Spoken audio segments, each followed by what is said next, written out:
Hello students, class 12 में relation function का ये वीडियो नंबर 25 है स्टूडेंट्स। और हम बात करते हैं कॉम्पोजिशन ऑफ फंक्शन पे। लास्ट वीडियो में हमने कॉम्पोजिशन ऑफ फंक्शन का इंट्रोडक्शन किया था। अब हम आगे बढ़ेंगे, ठीक है बच्चों। इस वीडियो में हम एनसीईआरटी का एग्जाम्पल नंबर 18 से लेकर 21 तक सॉल्व करेंगे, ठीक है। और देखेंगे कि इस एग्जाम्पल में एनसीईआरटी क्या कहना चाहता है स्टूडेंट्स। इन एग्जाम्पल्स में 18 to 21 में NCERT properties of composition of functions बताना चाहता है। वैसे तो मैं आपको बता दूं कि कॉम्पोजिशन ऑफ फंक्शन की बहुत सारी प्रॉपर्टीज होती हैं, ठीक है। बट हम एनसीईआरटी में जो दो प्रॉपर्टी दी हुई है वो हम डिस्कस करेंगे, ठीक है, क्योंकि वो 1 मार्कर में एग्जाम में आ सकती हैं। अच्छा, जिन बच्चों को नया वीडियो मिला है बच्चों, ये अभी भी आपको कहीं से मिला है, रिकमेंड हुआ है, यूट्यूब से किसी ने बताया है, तो आप एक काम करिए, ठीक है, आप डिस्क्रिप्शन में जाइए, लिंक दिया हुआ है, वहाँ क्लिक करिए।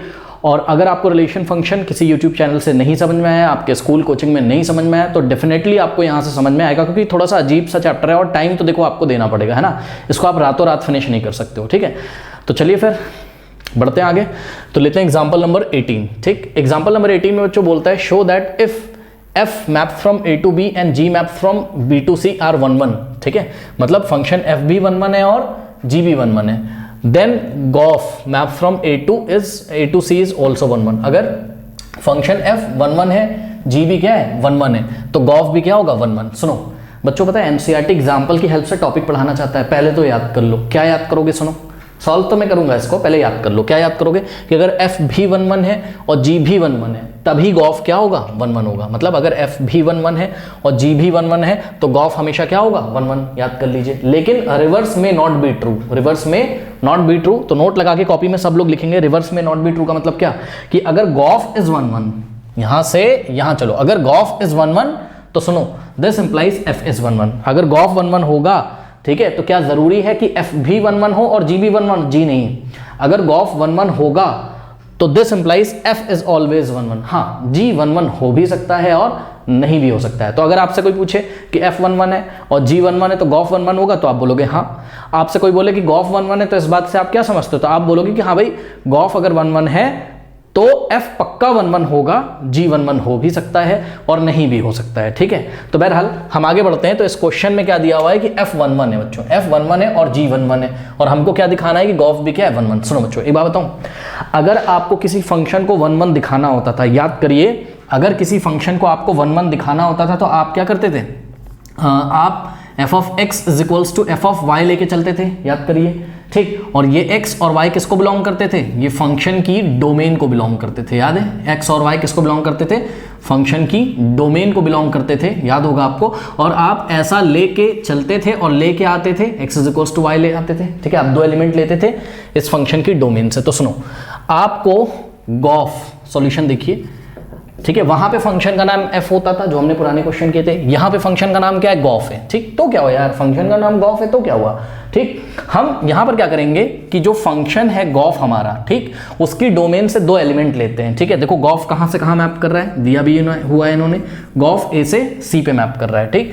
तो हम गॉफ ऑफ x1, ठीक है, जैसे आप f of x1 is equals to f of x2 रखते थे, वैसे ही हम G of of x1 is equals to Gauff of x2 लेके चलेंगे, ठीक है बच्चों। लेके चल सकते हैं कि नहीं बताओ, for all x1, x2 belongs to set A, लेके चल सकते हैं कि नहीं लेके चल सकते हैं बताओ। हाँ, और अगर ऐसा लेके हम चलें कि gof of x1 is equals to Gauff of x2, और ले क्या आए, ध्यान से सुनो, लाना क्या है, लाना है अगर किसी भी तरीके से x1 is equals to x2 आ जाता है तो पक्का ये गॉफ क्या होगा 1 1। अरे यही तो होता था यार, f of x is equals to f of y रखते थे और x is equals to y आ जाता था तो वो 1 1 होता था। तो यही तो मैंने भी यहाँ पे किया, क्या कि ये देखो ना, gof of x1 is equals to, gof भी तो एक फंक्शन है ना, तो gof of x1 is equals to Gauff of x2। जैसे यहाँ पे आप f of x1 is equals to f of x2 रखते थे, मान लो, ठीक है, x1 x2 ले लो, क्या हो गया, और x1 is equals to x2 ले आते थे, ठीक, जहाँ पर x1 x2 किसको बिलोंग करता था, डोमेन को, ठीक है। तो ये 1 1 हो जाता था, तो हम भी लेके चले gof of x1 is equals to Gauff of x2। अब सुनो, देखो परेशान नहीं होना है ज़्यादा, ठीक। और ध्यान रहे, प्रूफ ये तभी हो पाएगा जब आप इसकी हेल्प लोगे। दिया क्या इन्होंने, f 1 1 है और क्या दिया है, g 1 1 है। तो ये जो गिवन है बच्चों, यहाँ से आपको क्या पता चलता है, देखो अगर f 1 1 है, अगर f 1 1 है, अगर f 1 1 है, सुनो, जो फंक्शन 1 1 होता है उनके इनपुट्स इक्वल होते हैं। क्या मैंने बोला, जो फंक्शन 1 1 होता है उसके इनपुट इक्वल होते हैं। मतलब समझिएगा जरा कि f के अंदर जो भी इनपुट दोगे, अगर f 1 1 है तो f के अंदर जो भी इनपुट यहाँ पे दोगे, जैसे x1 x2, वो पक्का आपस में बराबर हो जाएंगे, ठीक। सुनो, अगर हमने बोला भैया f 1 1 है तो f of x is equals to f of y अगर आ गया हमारे पास कभी, ठीक, तो हम पक्का बोल सकते हैं हाँ x इज इक्वल्स टू क्या होगा, y होगा, ठीक है ना, ये बात पता है आपको। अगर किसी ने बोला f of a is equals to f of b है, तो हम पक्का बोल देंगे a is equals to b। क्यों? क्योंकि उसने बोल दिया है कि f 1 1 है, तो जो फंक्शन 1 1 होंगे उनके इनपुट आपस में इक्वल होंगे, इस बात को ध्यान रखिएगा।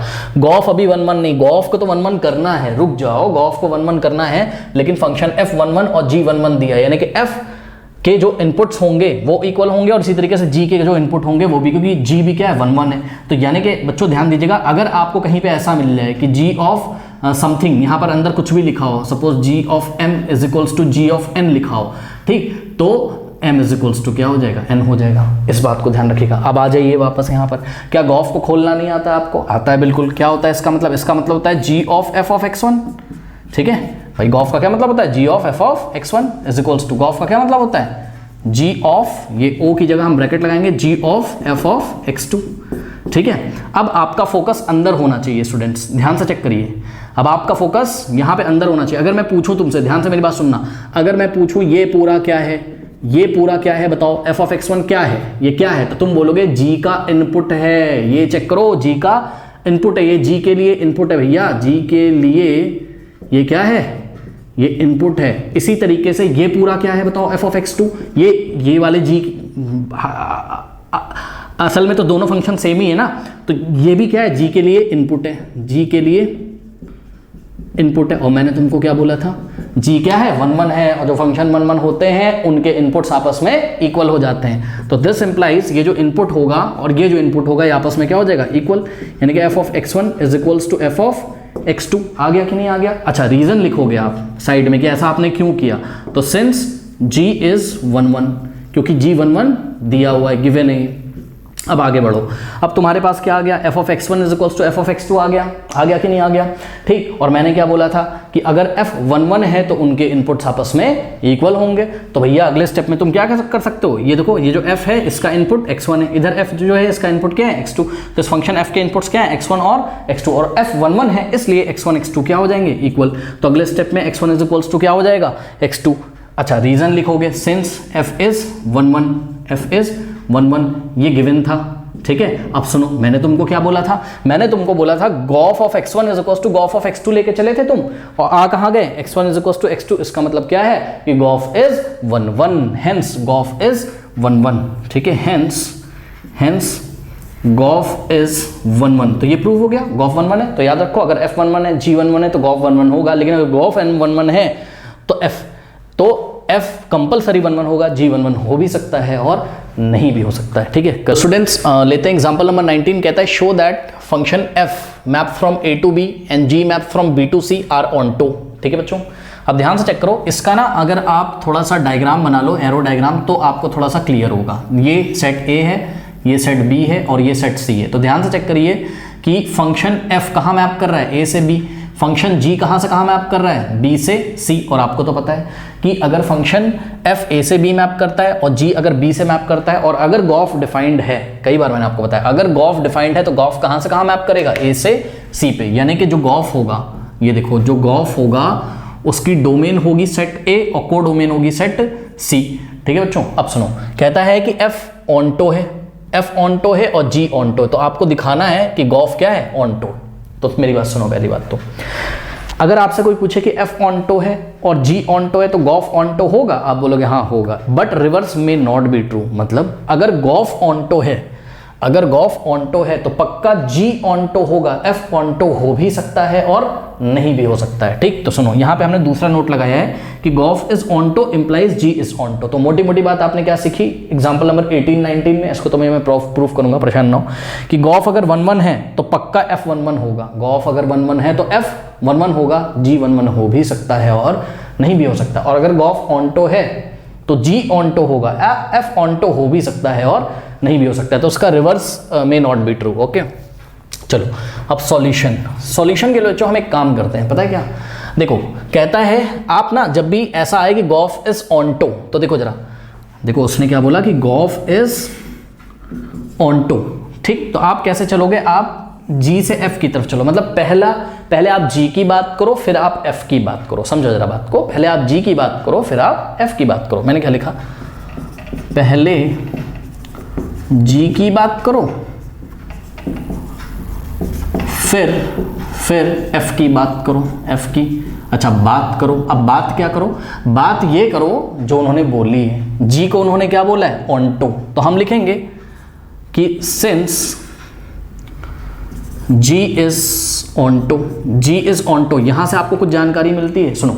जी कहां से कहां मैप कर रहा है, जी मैप कर रहा है बी से सी, जी मैप कर रहा है कहां से कहां, बी से सी, ठीक। तो देखो अगर जी ऑन्टो है तो इसका मतलब क्या है कि फॉर एवरी, ध्यान से चेक करिएगा, फॉर एवरी, देखो भाई कोई फंक्शन ऑन्टो है, इसका क्या मतलब होता है, कोई फंक्शन ऑन्टो है, अगर जी ऑन्टो है तो इसका मतलब जी की जो कोडोमेन है, जी की जो कोडोमेन है, ठीक है, उस कोडोमेन में हर एक एलिमेंट जो है मैप्ड है।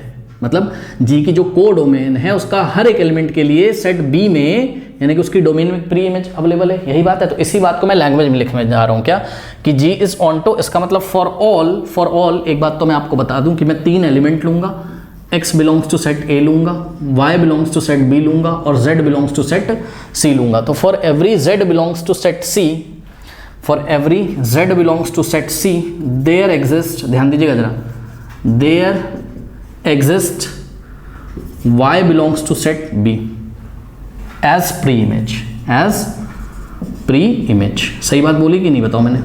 भाई अगर जी क्या है, ऑन्टो है, इसको मत देखो अभी, जी अगर ऑन्टो है तो जी के जितने भी एलिमेंट होंगे, और उस एलिमेंट को हमने क्या बोला, z नाम दे दिया, for all z belongs to C, उनके लिए यहाँ पर एक प्री इमेज होगी, और जी ऑन्टो है, तभी तो हमने क्या बोला कि यहाँ पे हमने लिखा for all z belongs to C, there exist y belongs to B as preimage, okay, as preimage, ठीक है बच्चों। कारण क्या है, जी इज ऑन्टो, तो ये दोनों बातें, मतलब इस स्टेटमेंट का ये कारण है, ठीक। फिर हम क्या लिखेंगे, फिर हम लिखेंगे कि सिंस, ध्यान दीजिएगा जरा, सिंस एफ इज ऑन्टो, ठीक है, क्योंकि एफ भी क्या है, ऑन्टो, और एफ मैप कर रहा है कहाँ से कहाँ, ध्यान दीजिएगा, एफ मैप कर रहा है बच्चों ए से बी पे। अगर एफ ऑन्टो है मतलब, अब इसको छोड़ दो, अब इसको देखो, अगर एफ ऑन्टो है तो हर एक वाई जो किसको बिलोंग करता है, सेट बी को, हर एक वाई के लिए यहां पर एक प्री इमेज अवेलेबल होगी अंडर द फंक्शन एफ। यहां पे एक लाइन और लिख दीजिएगा, for all z belongs to C, there exist y belongs to B as preimage under function g। वहां पे आपने किसकी बात करी थी, अंडर फंक्शन g, वहां आपने g की बात करी थी। अब आप क्या बोलोगे कि फॉर ऑल, अब f की को डोमेन में जितने भी एलिमेंट आते हैं उन एलिमेंट को आपने क्या बोला है, y, तो for all y belongs to set B, there exist x belongs to set A as preimage, तो नहीं, इमेजेस होना चाहिए क्योंकि बहुत सारे एलिमेंट की बात कर रहे हैं, images under function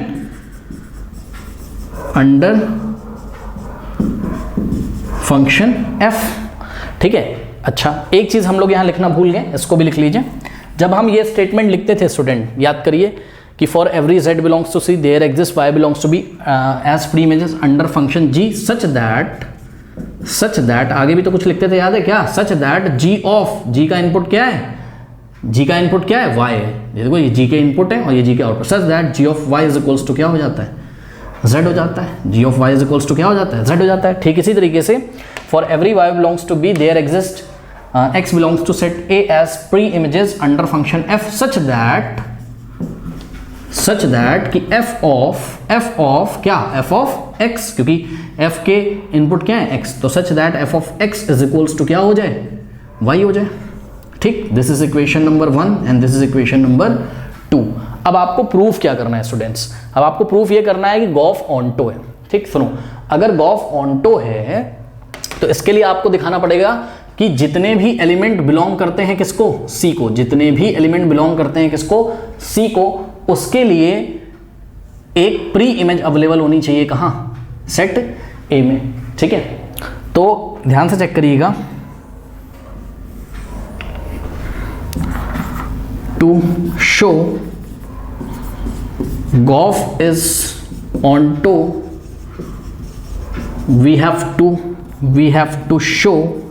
we have to show that for all z belongs to C, मतलब इस C वाले सेट में जितने भी एलिमेंट, क्योंकि गॉफ की कोडोमेन क्या है, सी है, तो यहाँ पे जितने भी एलिमेंट होने चाहिए सबकी एक प्री इमेज होनी चाहिए।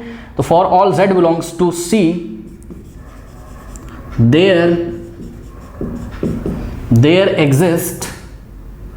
There exist x belongs to a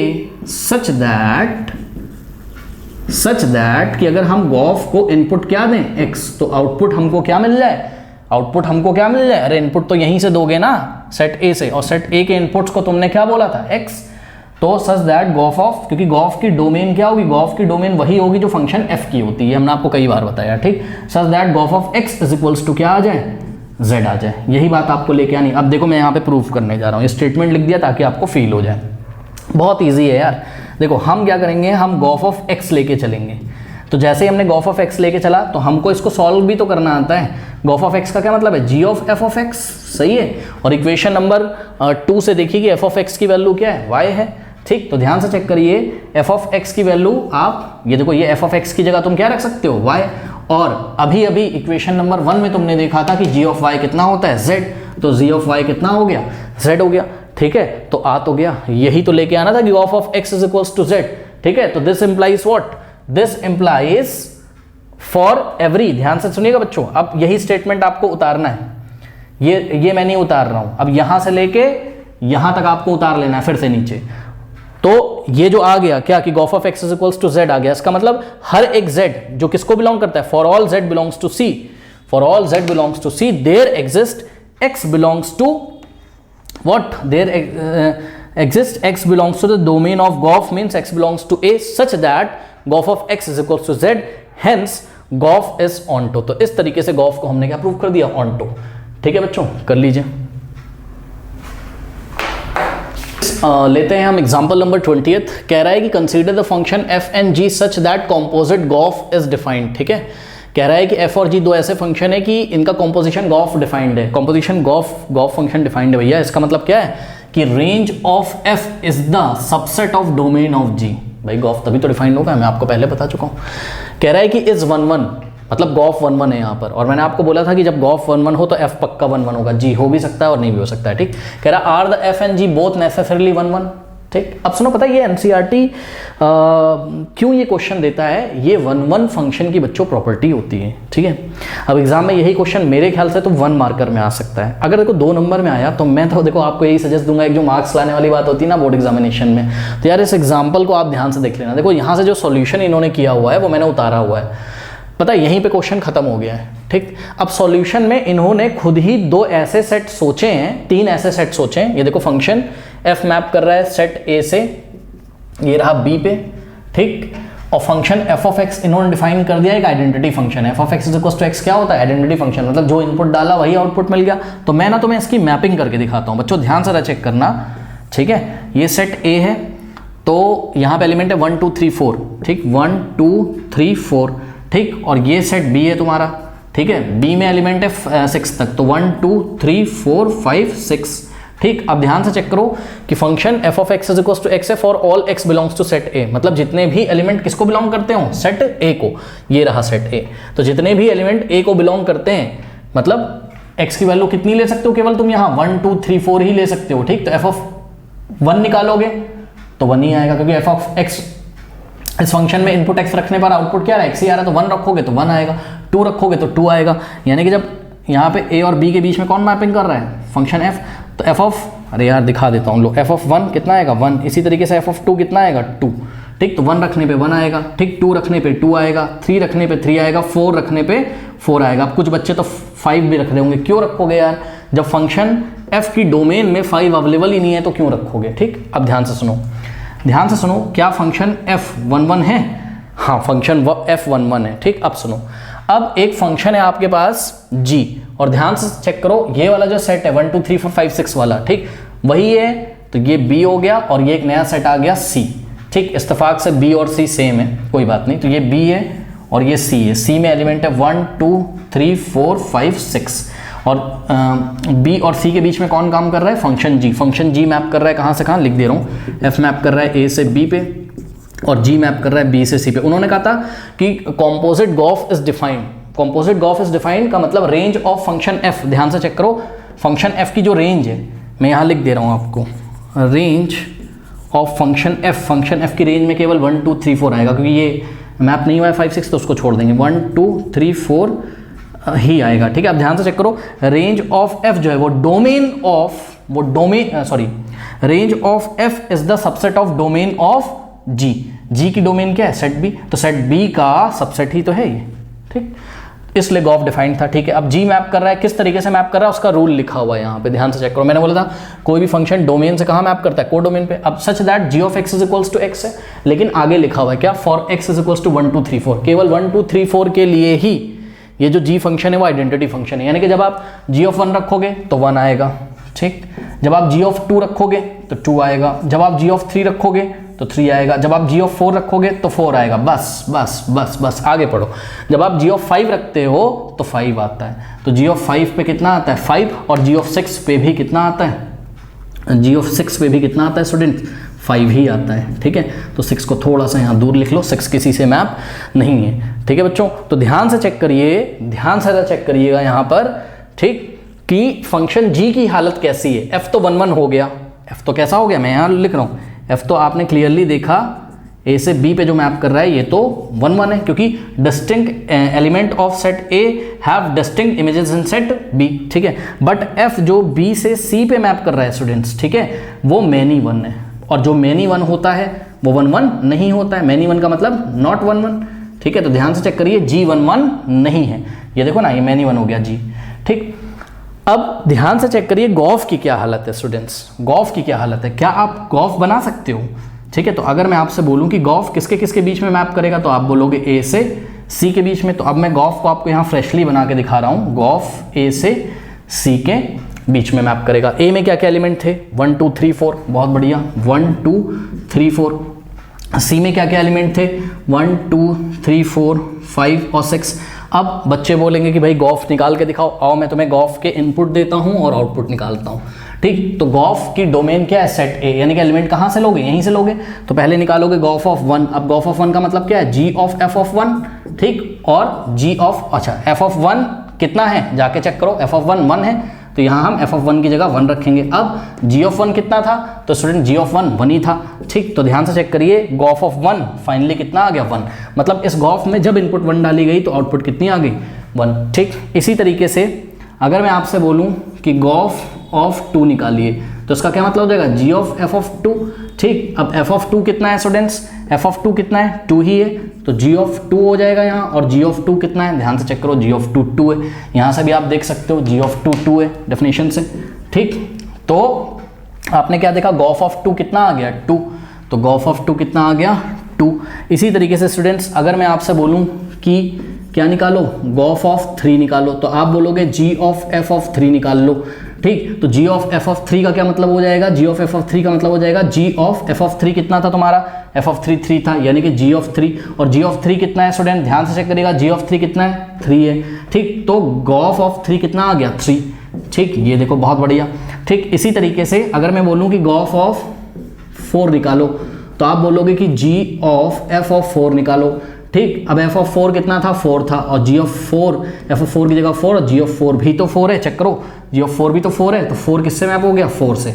तो बच्चों क्लियरली आप क्या देख रहे हो कि gof is also 1 1, Gauff is also 1 1 1 1। तो गॉफ तो 1 1 है, बट गॉफ 1 1 होने के लिए जी 1 1 नहीं था, जी तो मैनी 1 हो गया, बट हाँ एफ 1 1 है। तो यही नोट हमको लगाना था क्या, कि अगर गॉफ कभी 1 1 हो तो एफ पक्का 1 1 होता है। हाँ, जी 1 1 हो भी सकता है और नहीं भी हो सकता है। ठीक है स्टूडेंट्स, तो इसको कर लीजिए आप, और इसकी ना प्रैक्टिस भी कर लेना यार, क्या पता वो यही एग्जाम में क्वेश्चन कर लें कभी 2 या 3 नंबर में, कि दिखाओ कि f and g both necessarily both are not necessarily 1 1। Not लगा होगा ना यहाँ, चलो ठीक है कर लो। लेते हैं 20 नंबर, एग्जाम्पल नंबर 21 कह रहा are the f and g both necessarily onto if gof is onto. तो इस बार उन्होंने क्या बोल दिया कि गॉफ क्या है भैया आपका, ऑन्टो है, गॉफ ऑन्टो ही बोल दिया उन्होंने। तो कह रहा है क्या जरूरी है एफ और जी दोनों ऑन्टो, जवाब है नहीं, हाँ जी पक्का ऑन्टो होगा, ये हमने आपको लिखवाया था पहले। ठीक, अब सुनो बच्चों, ये सॉल्यूशन में देखिए ये इन्होंने सेट लिए हुए, ध्यान से चेक करिए, एफ मैप कर रहा है ए से from set A to B, ये ए है ये बी है, और इसकी डेफिनेशन है f of 1 is equal to 1, F of 2 is equal to 2, F of 3 is equal to 3, F of 4 is equal to 4। इसी तरीके से जी मैप कर रहा है बी से सी पे, ध्यान से चेक करिए, ये भी बी है और ये दोनों सेट्स आपस में इक्वल है, इसलिए मैंने नाम उनके सेम रखे हैं, ठीक। और ये है जी की डेफिनेशन की, G of 1 1, G of 2 2, G of 3 भी 3 आता है और जी ऑफ 4 भी 3 आता है। तो अगर स्टूडेंट्स हम इसकी मैपिंग करके आपको दिखाएं यहाँ पर, लेट अस से ये सेट ए है और ये सेट बी है, तो function is f is from set A to B, ठीक है। ए में एलिमेंट है आपके पास 1 2 3 4 और बी में भी एलिमेंट है आपके पास 1 2 3 4, ठीक है बच्चों। और एफ ऑफ 1 कितना है 1, एफ ऑफ 2 कितना है 2, एफ ऑफ 3 कितना है 3, एफ ऑफ 4 कितना है 4 है, ठीक है बच्चों, ये हो गया।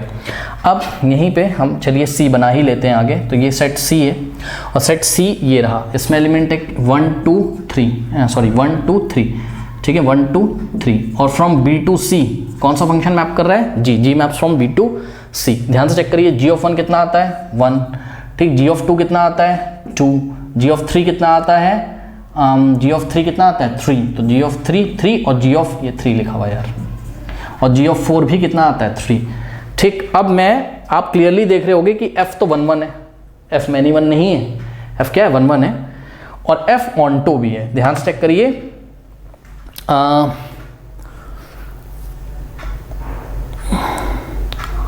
ओह शायद मेरे से यहाँ पे एक एलिमेंट छूट गया है,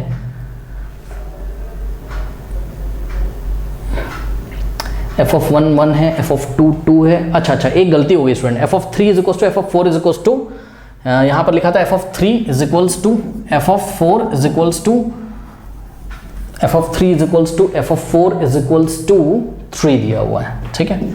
हाँ, तो इसकी थोड़ी सी मैपिंग गलत हो गई। फंक्शन एफ ऑफ 3 कितना है 3, तो एफ ऑफ 3 क्या होगा 3, और एफ ऑफ 4 भी कितना है 3, तो इसको हटा के हम एफ ऑफ 4 को भी क्या कर देंगे 3। अब ध्यान से चेक करिए स्टूडेंट, एफ क्या हो गया, एफ मैनी 1 है but F is not onto.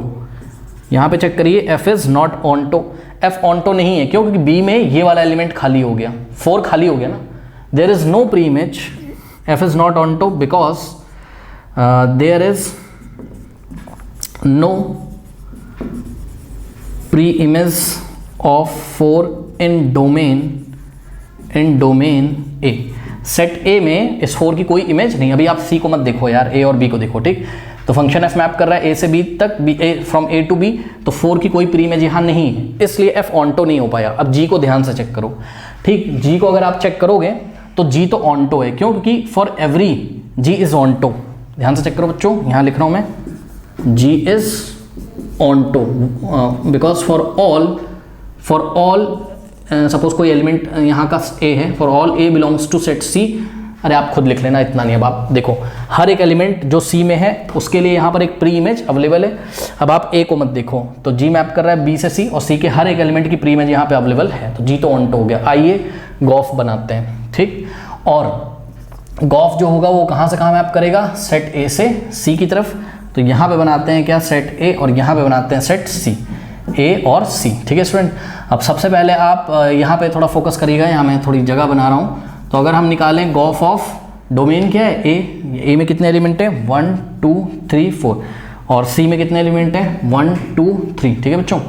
और फ्रॉम ए टू सी कौन सा फंक्शन मैप कर रहे हैं, gof map from A to C. तो गॉफ ऑफ 1 निकालो, गॉफ ऑफ 1 का मतलब जी ऑफ एफ ऑफ 1, ठीक। तो G of what is F of 1, F of 1 कितना था 1 था, तो एफ ऑफ 1 की जगह 1 रखो, और जी ऑफ 1 कितना था, तो जी ऑफ 1 था 1, तो यहाँ 1 रखा, ठीक। यानी कि गॉफ ऑफ 1 कितना है 1, यानी कि गॉफ ऑफ 1 1 है, यानी कि यहाँ पे इन दोनों के बीच में गॉफ वाला फंक्शन काम कर रहा है, तो गॉफ ऑफ 1 इज 1, ठीक। इसी तरीके से अगर आप निकालो क्या, गॉफ ऑफ 2, तो जी ऑफ एफ ऑफ 2 और G of F of 2। F of 2 कितना है स्टूडेंट, ध्यान से चेक करिए, एफ ऑफ 2 2 है, यानी कि जी ऑफ 2, और जी ऑफ 2 कितना है, ध्यान से चेक करिए, जी ऑफ 2 ये दिया, जी ऑफ 2 2 है, तो गॉफ ऑफ 2 भी कितना आ गया 2। इसी तरीके से गॉफ ऑफ 3 अगर हम निकालें, ठीक, यहाँ पे निकालता हूँ, gof of 3 is equals to G of F of 3, and what is F of 3, F of 3 is what, F of 3 is what, F of 3 is 3, यानी कि G of 3, and what is G of 3,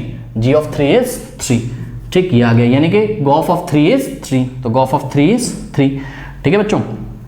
अब इसके बाद आप निकालिए क्या, Gauff of 4, तो gof of 4 का मतलब क्या, जी ऑफ एफ ऑफ 4, और एफ ऑफ 4 कितना था, एफ ऑफ 4 3 था, जाके चेक कर लो, एफ ऑफ 4 कितना था, कहाँ गया भैया, एफ ऑफ 4 कितना है 3, तो जी ऑफ 3 कितना है, जी ऑफ 3 तुम्हारा 3 है, यानी कि मोटी मोटी बात कि गॉफ ऑफ 3 कितना आ गया 3, ठीक। तो सॉरी गॉफ ऑफ 4 भी कितना आ गया 3, तो गॉफ ऑफ 4 भी कितना आ गया 3। तो ध्यान से चेक करो, गॉफ भी क्या हो गया, ऑन्टो हो गया। क्यों? क्योंकि सी का हर एक एलिमेंट का सेट ए में प्री इमेज है। तो बच्चों ध्यान से चेक करिए कि गॉफ ऑन्टो है तो उस टाइम जी ऑन्टो है पक्का, बट एफ ऑन्टो नहीं, मतलब एफ ऑन्टो हो भी सकता था और नहीं भी हो सकता था। तो ये वाला रिजल्ट आप याद रखिए कि अगर जी ऑन्टो है तो this implies surely, this implies what, g is onto. तो याद रखना है आज के बाद आपको कि गॉफ ऑन्टो दिया हो तो पक्का जी ऑन्टो होगा, ठीक। और अगर गॉफ 1 1 है तो पक्का एफ 1 1 होगा, ठीक है स्टूडेंट।